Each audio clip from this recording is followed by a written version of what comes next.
Hello दोस्तों, कैसे हैं आप सभी। आई एम श्योर आप सभी लोग स्वस्थ होंगे, मस्त होंगे, अपनी पढ़ाई भी अच्छे से कर रहे होंगे और उसके साथ साथ आप सभी लोग अपनी एग्जाम जर्नी को एंजॉय भी कर रहे होंगे। मैं निकिता चौधरी स्वागत करती हूँ आप सभी का हमारे एग्जाम जर्नी परिवार में। और आज हम क्या करने वाले हैं इस सेशन में, आज हम देखने वाले हैं 12 जुलाई के इम्पोर्टेंट करंट अफेयर्स। तो स्टार्ट करते हैं अपनी क्लास को, देखते हैं कुछ इंपॉर्टेंट क्वेश्चंस जिनकी एग्जाम में आने की प्रोबेबिलिटी हो जाती है बहुत ही ज्यादा। तो स्टार्ट करते हैं अपनी क्लास को। और हमारा फर्स्ट क्वेश्चन क्या है, हमारा फर्स्ट क्वेश्चन है exercise pitch black 24 a multilateral exercise hosted by which country. आपसे क्या पूछ रहा है कि जो एक्सरसाइज पिच ब्लैक है, जो कि एक मल्टीनेशनल एक्सरसाइज है, ये किस कंट्री के द्वारा होस्ट की जा रही है। तो पहली बात तो क्या इंपॉर्टेंट हो गई कि ये एक मल्टीलेटरल एक्सरसाइज है। मैम, मल्टीलेटरल का मतलब क्या हुआ? अरे मल्टीलेटरल मतलब वो एक्सरसाइज जो दो से ज्यादा कंट्रीज के बीच में होती है, ये क्या होता है? मल्टीलेटरल एक्सरसाइज होता है। जो दो कंट्री के बीच में होती है उसको हम क्या कहते हैं? उसको हम कहते हैं बाईलेटरल एक्सरसाइज। तो पहली चीज इंपॉर्टेंट क्या हो गई कि ये एक मल्टीलेटरल एक्सरसाइज है, यानी कि बहुपक्षीय अभ्यास है। अब ये दूसरी चीज क्या जाती है कि ये एक्सरसाइज है किसकी? तो ये एक्सरसाइज किसकी है? एयरफोर्स की। किसकी एक्सरसाइज हो जाती है? ये एयरफोर्स की एक्सरसाइज हो जाती है। और ये आज यानी कि 12 जुलाई से 2 अगस्त तक होने वाली है। कहाँ पर होने वाली है? तो ये हर साल होस्ट की जाती है। किसके द्वारा ये होस्ट की जाती है? किसके द्वारा? ऑस्ट्रेलिया के द्वारा। तो कहाँ पर होती है? ये ऑस्ट्रेलिया में होती है। अब यहाँ पे आ जाता है super important question. Important question क्या है इस क्वेश्चन में? सुपर इंपॉर्टेंट क्वेश्चन हो जाता है कि हमारी जो इंडियन एयरफोर्स है उसकी तरफ से किस फाइटर जेट ने इस एक्सरसाइज में पार्टिसिपेट किया है। तो किसने पार्टिसिपेट किया है? तो ये किया है किसने? Su-30 MKI फाइटर जेट ने। Su-30 MKI फाइटर जेट ने इसमें क्या किया है? पार्टिसिपेट किया है। अब एक्सरसाइज का क्वेश्चन आया और हमने जितनी भी पीछे एक्सरसाइज पढ़ी है, जितनी भी इंपॉर्टेंट एक्सरसाइज हमने कवर की है, उनको रिवाइज ना करें ऐसा तो नहीं हो सकता। तो रिवाइज करते हैं कुछ इंपॉर्टेंट एक्सरसाइज। सबसे पहले क्या हो जाता है? रिमपेक। रिमपेक का मतलब क्या हुआ? Rim of Pacific exercise. कहां पर हुई थी ये? यूएसए में हुई थी। आपको याद होगा ना, ये लार्जेस्ट मैरीटाइम एक्सरसाइज थी। और इसमें इंडिया की तरफ से किस शिप ने पार्टिसिपेट किया था? किसने किया था? आईएनएस शिवालिक ने। आईएनएस शिवालिक ने इसमें पार्टिसिपेट किया था। रेड फ्लैग एक्सरसाइज भी किसने होस्ट करी थी? यूएसए ने होस्ट करी थी। ये एयरफोर्स की एक्सरसाइज थी। और इसमें हमारे कौन से फाइटर जेट ने पार्टिसिपेट किया था? तो इसमें पार्टिसिपेट किया था राफेल ने। किसने पार्टिसिपेट किया था? राफेल ने। अब जो तरंग शक्ति है ये भी एयरफोर्स की एक्सरसाइज है। और इसको कौन होस्ट कर रहा है? इसको होस्ट कर रहा करेगा कौन? हमारा प्यारा भारत। जिमेक्स एक्सरसाइज किसकी होती है? जापान इंडिया मैरीटाइम एक्सरसाइज तो किसकी होती है? ये जापान और इंडिया के बीच में। मैरीटाइम एक्सरसाइज किसके बीच में होती है? इंडिया और थाईलैंड के बीच में। इंडिया और थाईलैंड के बीच में। और नोमैडिक एलिफेंट ये किसके बीच में होती है? इंडिया और मंगोलिया के बीच में। इंडिया और मंगोलिया के बीच में। ठीक है, ये हो जाती है कुछ इंपॉर्टेंट एक्सरसाइज। अब मैम इतनी सारी एक्सरसाइज कैसे याद करें? अरे ये 3 एक्सरसाइज तो आपको याद ही होगी ना, कि रिम्पैक कहाँ हुई है? यूएसए में हुई है। रेड फ्लैग कहाँ हुई है? यूएसए में हुई है। तरंग शक्ति कहाँ हुई है? ये कहाँ होगी? ये इंडिया होस्ट करेगा। तीनों कौन सी हो जाती है? मल्टीनेशनल एक्सरसाइज हो जाती है, यानी कि 2 से ज्यादा कंट्रीज के बीच में होती है। जिमेक्स याद करने की जरूरत ही नहीं है, नाम में ही दिख रहा है ना जापान और इंडिया। मैं बची मैत्री। मैत्री किसके बीच में होती है? इंडिया और थाईलैंड के बीच में। मैत्री, मैत्री मतलब इंडिया और थाईलैंड। मैत्री इंडिया और थाईलैंड के बीच में होती है। और नोमैडिक एलिफेंट इंडिया और मंगोलिया। नोमैडिक एलिफेंट इंडिया और Mongolia. Nomadic elephant Mongolia, India और मंगोलिया के बीच में होती है। बस इतना ही तो याद करना था। याद ही क्या करना है, एक बार आप इसको दोबारा से रिवाइज करोगे, हो गया याद। हो गया ना याद। नेक्स्ट आपसे क्या पूछ रहा है? Recently which state has become the first in the country to adopt road safety action plan. आपसे क्या पूछ रहा है कि रोड सेफ्टी एक्शन प्लान को अडॉप्ट करने वाला भारत का कौन सा राज्य पहला राज्य बन गया है? तो कौन सा राज्य बन गया है पहला? अच्छा, मैं आपको हिंट देती हूँ, डायरेक्ट नहीं बताती हूँ। ये वही राज्य है जिसके बारे में हमने कल भी पढ़ा था। जिसके बारे में हमने कल भी पढ़ा था। और हमने कल क्या पढ़ा था? पढ़ा था गिग वर्कर के बारे में। तो ये वही राज्य है जो था फर्स्ट, जो था फर्स्ट गिग वर्कर्स के लिए बिल लाने वाला, गिग वर्कर्स के लिए बिल लाने वाला जो था फर्स्ट राज्य। गिग वर्कर के बारे में मुझे उम्मीद है कि आपको सब कुछ याद होगा कि ये क्या होते हैं, क्या प्रॉब्लम थी, फिर दूसरा स्टेट कौन सा बन गया था, ये सारी चीजें आपको याद होंगी। तो ये वही स्टेट है जो फर्स्ट फर्स्ट स्टेट था गिग वर्कर्स के लिए लो लाने वाला। कौन सा स्टेट था ये? अरे मैम, ये क्वेश्चन तो आपने इंस्टाग्राम पे भी पूछा था, याद है हमें तो। और इसका बिल्कुल सही सही आंसर किया था ना आपने सही सही आंसर है। ऐसा मैं उम्मीद करती हूँ कि आपने किया होगा, लेकिन मुझे पता है साथ साथ में कि आप कुछ बच्चे होंगे जिन्होंने फिर भी गलत आंसर किया होगा। तो ये कौन सा राज्य बन गया है रोड सेफ्टी एक्शन प्लान को अडॉप्ट करने वाला? ये बन गया है राजस्थान। तो राजस्थान का क्या प्लान है? राजस्थान ने ये प्लान कितने दिनों के लिए लाया है? ये लाया है 10 साल का प्लान। राजस्थान ये 10 साल के लिए प्लान लाया है, और राजस्थान का जो टारगेट है वो क्या है कि 2030 तक, जो 2030 तक 50% की कमी कर देना, 50% की कमी कर देना किसमें? रोड एक्सीडेंट में। रोड एक्सीडेंट में 50% तक की कमी कर देना, ये हो जाता है राजस्थान का ऑब्जेक्टिव। नेक्स्ट क्वेश्चन आपसे क्या पूछ रहा है? नेक्स्ट पूछ रहा है, recently which space agency has announced the launch of Polaris don mission for first commercial space walk. पहली बार कमर्शियल स्पेस वॉक के लिए किस कंपनी ने पोलरिस ड्रोन मिशन को लॉन्च कर दिया है? तो ये किस कंपनी ने कर दिया है? ये कर दिया है किसने? स्पेस ने, एलोन मस्क की कंपनी ने। ऐसे काम एलोन मस्क भैया ही कर सकते हैं। तो इन्होंने क्या किया है कि अब आप कमर्शियली जा सकते हैं स्पेस में, और स्पेस में जाके आप ऐसे चल सकते हैं, स्पेस में वॉक कर सकते हैं, स्पेस में जाके पूरे स्पेस को देख सकते हैं, सारे प्लैनेट्स को देख सकते हैं, चांद वांद सबको देख सकते हैं। क्या कह रहे हो मैम, हमें चांद देखने के लिए स्पेस में जाने की क्या जरूरत? हमारा चांद तो फोन में आ जाता है, ऐसे कह रहे हो ना? कि हम तो अपने चांद को रोज देख लेते हैं फोन में। आपको एक बात बताऊं, आप चांद आपके फोन में की दिख रहा है जब तक आपके चांद को उम्मीद है कि आपकी नौकरी लग जाएगी। जिस दिन वो उम्मीद खत्म हो गई, आपकी नौकरी नहीं लगी, तो फिर अब्बा नहीं मानेंगे, है ना? और फिर आपका चांद किसी और की वीडियो कॉल में चमकेगा। तो इसीलिए पढ़ लो, चांद वांद मत देखो। तो ये मिशन कौन लेके आया है? ये मिशन लेके आया Polaris drone mission, space Elon Musk की कंपनी हो जाती है। नेक्स्ट आपसे क्या पूछ रहा है, when is world population day observed every year? हर साल जो वर्ल्ड पॉपुलेशन डे है वो कब मनाया जाता है? तो ये कब मनाया जाता है? ये मनाया जाता है 11 जुलाई को। कब मनाया जाता है? ये मनाया जाता है 11 जुलाई को। अच्छा, इस बार इसकी थीम क्या थी? तो इस बार इसकी थीम थी leave no one behind, count everyone. किसी को भी पीछे नहीं छोड़ना है, सबको गिनना है। ठीक है, ये क्या हो जाती है? इसकी थीम हो जाती है कि भले ही हम 140 की जगह 240 करोड़ हो जाए, लेकिन किसी को भी पीछे नहीं छोड़ेंगे, सबको गिन के चलेंगे, हैं? तो ये इसकी थीम हो जाती है 2024 के लिए, leave no one behind, count everyone. अच्छा, ये फर्स्ट टाइम कब सेलिब्रेट किया गया था? ये फर्स्ट टाइम सेलिब्रेट किया गया था, अच्छा, एक बार फिर से मैं आपको हिंट देके देखती हूँ, देखते हैं आपको याद आता है नहीं। हमने कल ही पढ़ा था फाइनेंशियल एक्शन टास्क फोर्स के बारे में, और मैंने आपको बताया था कि फाइनेंशियल एक्शन टास्क फोर्स का एस्टैब्लिशमेंट हुआ था। तो जिस साल टीएफ का एस्टैब्लिशमेंट हुआ था, उसी साल पहली बार क्या बनाया गया था, क्या सेलिब्रेट किया गया था? World population day. और एस्टैब्लिश हुई थी, आप लोग जरा मुझे ये बता दो, कब हुई थी एस्टैब्लिश? कब हुई थी? 1989 में। अच्छा, इसका फर्स्ट टाइम ही जब सेलिब्रेट किया गया था, इसका अनाउंसमेंट किसने किया था? इसका अनाउंसमेंट किया गया था यूएनडीपी के द्वारा। अब ये यूएनडीपी क्या होता है? यूएनडीपी वही होता है जो ह्यूमन डेवलपमेंट इंडेक्स को रिलीज करता है, वर्ल्ड हैप्पीनेस इंडेक्स को रिलीज करता है। क्या होता है ये? क्या होता है ये? United Nations Development Programme. तो कैसे पढ़ना है आपको, ऐसे रिलेट कर करके पढ़ना है।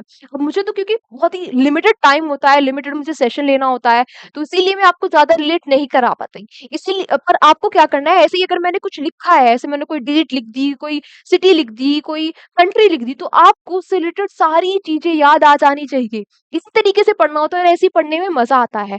मैं ऐसा क्यों नहीं करा पाती कि अगर मैं ऐसे रिलेट कराने लगी और मैंने ज्यादा रिलेट करा दिया तो क्लास क्या हो जाएगी, लंबी हो जाएगी, और तुम में से बहुत सारे नालायक बच्चे ऐसे हैं कि बड़ी क्लास देखते ही उसे खोलेंगे भी नहीं, वो भाग जाएंगे, क्योंकि वो उनका तो बड़ा बिजी शेड्यूल है, टाइम है ही कहाँ उनके पास एक्स्ट्रा पढ़ने का। अच्छा, यहाँ पर आप लोग मुझे क्या बताएंगे, क्वेश्चन फॉर यू मुझे यहाँ पर आप लोगों के लिए मिल गया। क्वेश्चन फॉर यू क्या मिल गया, क्वेश्चन फॉर यू क्या मिल गया मुझे आप लोगों के लिए। हम 6 जुलाई को क्या सेलिब्रेट करते हैं, अभी मैंने 1-2 दिन पहले की क्लास में ही आपको कराया था। 6 जुलाई को हम क्या सेलिब्रेट करते हैं, ये आप लोग मुझे बताओगे। नेक्स्ट क्वेश्चन क्या है हमारा, नेक्स्ट क्वेश्चन है, recently who has been appointed as the principal adviser for national tuberculosis elimination programme. जो ट्यूबरक्लोसिस एलिमिनेशन प्रोग्राम है, उसके लिए जो प्रिंसिपल एडवाइजर है वो किसको बनाया गया, ये आपसे पूछ रहा है। तो किसको बनाया गया, ये उन्हीं को बनाया गया जो हमारे यहाँ ग्रीन रिवॉल्यूशन के जनक जिनको कहा जाता है, ये उनकी बेटी है, उसकी MS स्वामीनाथन जी। तो उनकी बेटी डॉक्टर सौम्या स्वामीनाथन जी को बनाया गया प्रिंसिपल एडवाइजर, किसके लिए, ट्यूबरक्लोसिस एलिमिनेशन प्रोग्राम की। अच्छा, ये जो सौम्या स्वामीनाथन जी है, ये बहुत ही इंपॉर्टेंट पर्सनैलिटी हो जाती है हमारे इंडिया के पॉइंट ऑफ व्यू से। ये क्या क्या रह चुकी हैं, ये WHO वर्ल्ड हेल्थ ऑर्गेनाइजेशन की चीफ साइंटिस्ट रह चुकी हैं, चीफ साइंटिस्ट ये रह चुकी हैं। उसके साथ साथ ये DG यानी कि डायरेक्टर जनरल रह चुकी है ICMR की, Indian council for medical research, किसकी, Indian council for medical research, इसकी ये क्या रह चुकी हैं, DG यानी कि डायरेक्टर जनरल भी रह चुके हैं। और अभी इनको क्या बना दिया गया है, इनको बना दिया गया है प्रिंसिपल एडवाइजर, किसके लिए, नेशनल ट्यूबरक्लोसिस एलिमिनेशन प्रोग्राम की। अच्छा, हमारा टारगेट क्या है कि कब तक हम जो टीबी है हमारे भारत को टीबी मुक्त कर देंगे, तो कब तक कर देंगे, 2025 तक का हमारा टारगेट है इंडिया को टीबी फ्री बनाने का, इंडिया को टीबी फ्री बनाने का, ये क्या हो जाता है हमारा टारगेट हो जाता है। अच्छा, टीबी एक क्वेश्चन जो बहुत ही बार एग्जाम में देखने को मिलता है और बड़े छोटे सब एग्जाम में देखने को मिलता है, तो टीबी क्या है, ये एक बैक्टीरियल डिसीज है।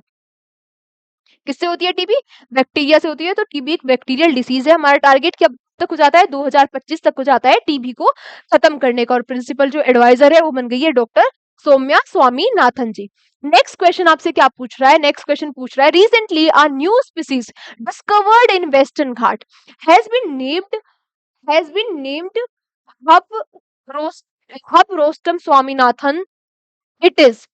अच्छा, यहाँ पर ये क्या है, ये एक ही नाम है, हब रोस्टम।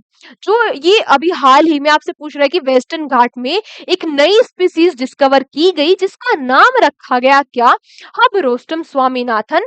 ये है क्या, आपसे क्या पूछ रहा है कि ये है क्या, तो ये क्या हो जाती है, ये एक जंपिंग स्पाइडर है, ये एक जंपिंग स्पाइडर है। और इसका नाम किसके नाम पर रखा गया, अभी हमने पढ़ा था ना पिछले क्वेश्चन में, डॉक्टर सौम्या स्वामीनाथन जी, उनके पिताजी के नाम पे इसका नाम रखा गया, MS स्वामीनाथन जी के नाम पे, MS स्वामीनाथन जी के नाम पे इसका नाम रखा गया। और MS स्वामीनाथन जी कौन है, father of green revolution, father of green revolution, हरित क्रांति की जनक इनको कहा जाता है। अभी हाल ही में इनके नाम पर एक स्पाइडर डिस्कवर की गई जो वेस्टर्न घाट में, जो जंपिंग स्पाइडर थी, उसका नाम इनके नाम रखा गया। नेक्स्ट आपसे क्या पूछ रहा है, नेक्स्ट आपसे पूछ रहा है, recently which state government has launch the Mitra one scheme. अभी हाल ही में किस स्टेट गवर्नमेंट ने मित्र वन स्कीम को लॉन्च किया है, तो किस स्टेट गवर्नमेंट ने किया है, ये किया है उत्तर प्रदेश ने।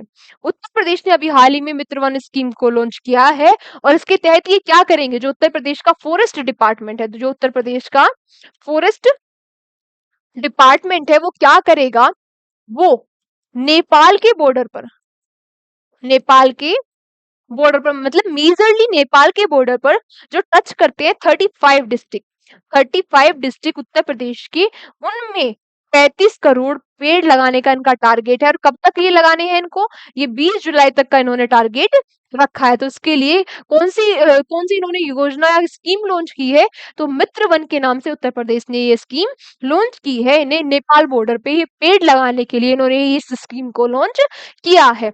नेक्स्ट आपसे क्या पूछ रहा है? Who will lead the India's delegation in 10th BRICS parliamentary forum in Saint Petersburg? Saint Petersburg में जो 10th ब्रिक्स की पार्लियामेंट्री फोरम हो रही है, उसमें इंडिया के डेलीगेशन को कौन लीड करेगा? तो कौन है ये? कौन है ये?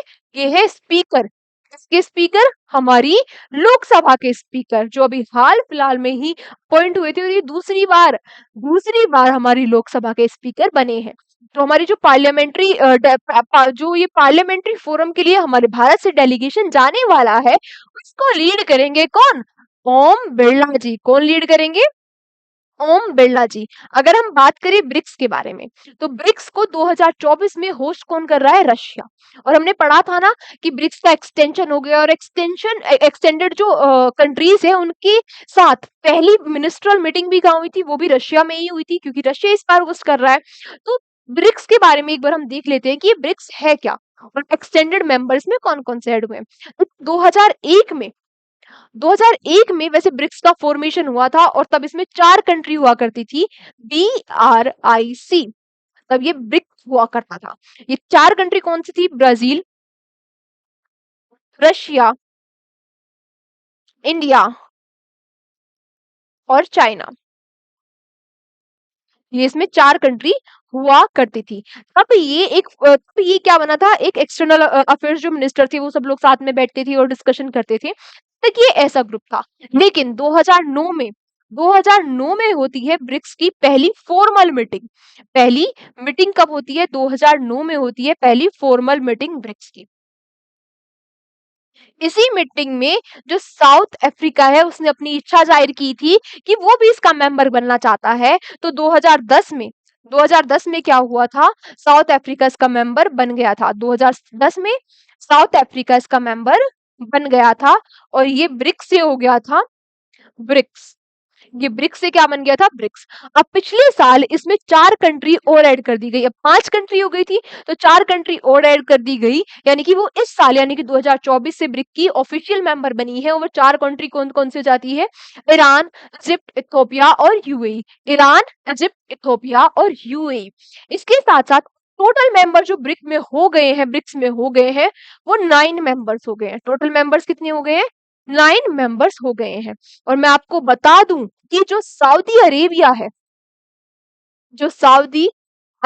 है, वो अभी ऑफिशियली ब्रिक्स का मेंबर नहीं बना है। ऑफिशियली वो ब्रिक्स का मेंबर नहीं बना है। ये जो 4 कंट्रीज है, इनके ये टोटल 6 कंट्रीज थी। इनमें सऊदी अरेबिया भी था और अर्जेंटीना भी था। तो अर्जेंटीना ने तो पहले ही मना कर दिया था। क्यों? क्योंकि वहां पे प्रो यूएसए गवर्नमेंट आ गई थी, तो अर्जेंटीना ने तो मना ही कर दिया था।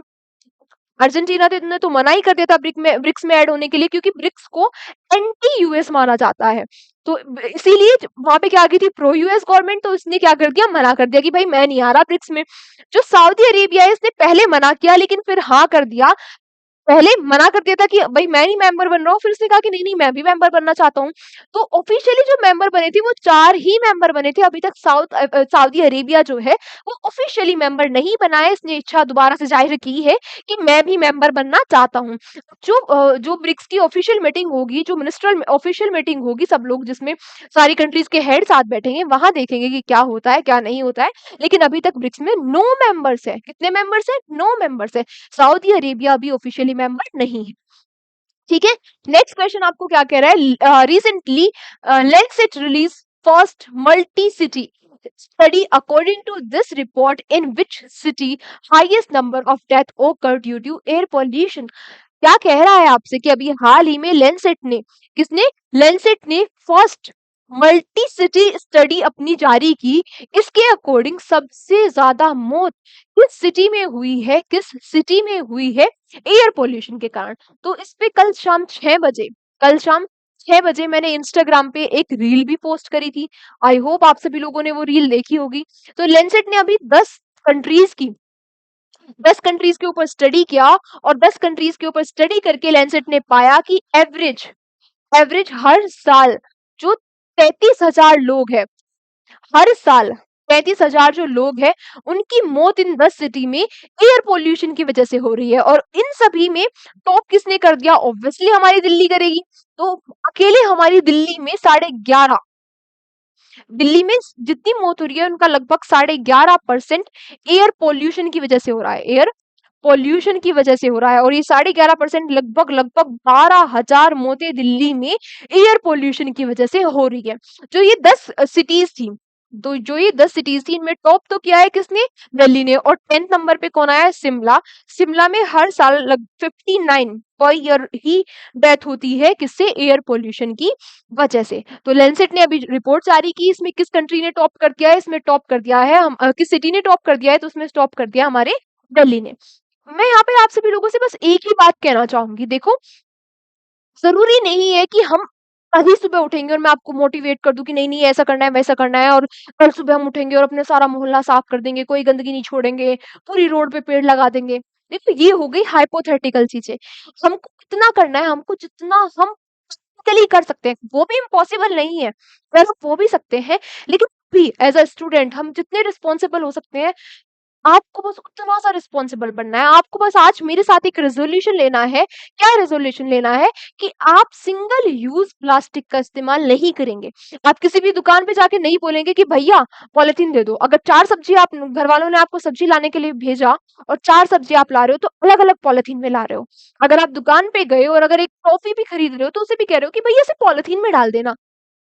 आपको ये नहीं करना है। आप प्लास्टिक का यूज नहीं करना है, सिंगल यूज प्लास्टिक का यूज तो बिल्कुल भी नहीं करना है। अपने घर से थैला लेके जाना है, कोई भी सामान लाना है उस थैले में डाल के लाना है। तो आज से आप मेरे साथ ये रेजोल्यूशन लो कि आप बिल्कुल भी यूज नहीं करोगे सिंगल यूज जो प्लास्टिक होती है उसका। और उसके साथ साथ एक और बात आपको याद रखनी है कि आपने कुछ भी खाया, आप भाई पढ़े लिखे बच्चे हो, आप ग्रेजुएट लेवल के या फिर 12th आपने कर लिए, उसके एग्जाम आप दे रहे हो, तो इतना रेस्पॉन्सिबल तो होना आपका बनता है। क्या आपने अगर कुछ भी चिप्स कुरकुरा कुछ भी खाया है, बिस्किट जो भी खाया, जहाँ खाया वहीं डाल दिया? ऐसा नहीं करना है। क्या करना है? अरे, आप वो वजन थोड़ी ना लग गया, आपने खाया, अपना रैपर अपनी जेब में रख लिया, कहीं डस्टबिन दिखी वहां पे डाल दिया, नहीं तो घर आके अपनी डस्टबिन में डाल दिया। तो ये 2 काम तो आपको ज़रूर करने हैं। और उसके साथ-साथ अगर आप कैपेबल हो, आप लगा सकते हो, तो अपने आस-पास पेड़ लगाने हैं।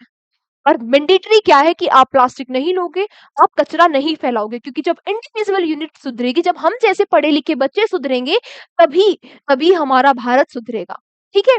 ये चीज़ तो आपको बिल्कुल मस्ट ध्यान रखनी है। आज के बाद से हमारी एग्ज़ाम जर्नी परिवार का कोई भी बच्चा ऐसे पॉलिथीन नहीं माँगेगा। अपने घर से बैग लेके जाएगा, उस बैग में सामान, अपने थैला लेके जाएगा, उस थैले में ही सामान लेके आएगा। कहीं भी कचरा नहीं फैलाएगा और पेड़ लगाएगा। हो सकेगा तो पेड़ लगाएगा, अपने आस-पास पेड़ लगाएगा, ठीक है?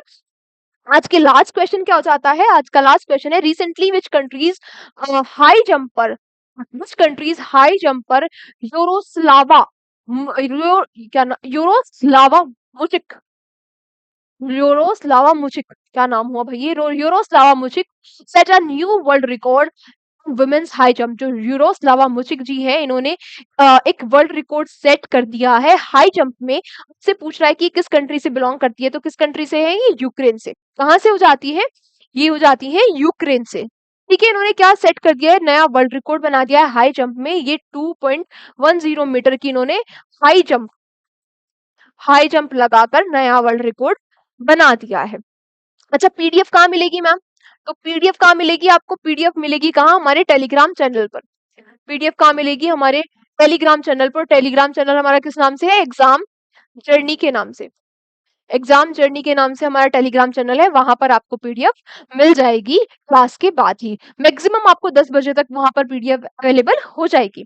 So thank you so much everyone, हमारे साथ सेशन में एंड तक बने रहने के लिए। लास्ट में आप सभी लोगों के लिए एक लाइन, एक मोटिवेशनल कोट क्या हो जाता है ये, खुद पर विश्वास रखो, तुम जो भी हासिल करना चाहो वो हासिल कर सकते हो।